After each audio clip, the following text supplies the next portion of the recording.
Hello বন্ধুরা, গত সানডেতে ছিল আমাদের একটা বাস ফেডারেশনের পিকনিক। সেখানে যাওয়ার জন্য আমি আর আমার ছেলে রেডি। রাস্তায় চলে এসেছি। সেখানে হাসব্যান্ড দাঁড়িয়ে ছিল। সেখান থেকে আমরা চলে যাই শারনবাড়ি ফরেস্টে। প্রথমে দেওয়া হয় আমাদেরকে টিফিন। টিফিনে ছিল একটা ডিম, একটা কলা, একটা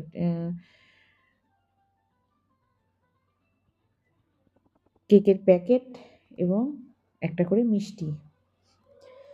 আমার মিষ্টি কলা খাওয়া হয়ে গেছে। ডিমটাকে এক হাত দিয়ে ছিলছি জন্য ছিলতেই পারছিলাম না। তাই দেখে ছেলে হাসছে আর বকবক করছে। দেখো আমি অনেক কষ্টে এক হাত দিয়ে ছিলে খেয়ে দিয়ে চলে গেলাম একটু দোলনাতে, মা ছেলে মিলে দোলনাতে কিছুক্ষণ দুলে তারপর দেখছিলাম ডাব বিক্রি হচ্ছিল। একটা ডাব নিয়ে এসে মা ছেলে মিলে চলে এলাম ডাবটা নিয়ে ছেলের কাছে। ছেলে ওই দূরে বসেছিল বাইকের উপরে। দেখো ও ডাবটা দুটো স্ট্র দিয়েই খাচ্ছে। এদিকে আমাদের পিকনিকের রান্নাবাড়ি চলছে। অলমোস্ট প্রায় হয়ে এসেছে, অর্ধেক রান্না। আমরা তারপরে খেয়েছিলাম চিকেন কষা, বাট আমার হাজব্যান্ড যেহেতু চিকেন খায় না, তো ওখানে বসে মটন টেস্ট করছিল।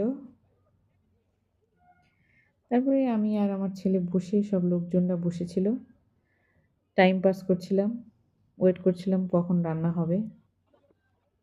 এই যে রান্না হয়ে গেছে, আমরা দুজনে খেতে বসে পড়েছি। টেবিল রেডি হয়ে গেছে। আমি এবার ওখানে একটু ভিডিও করলাম।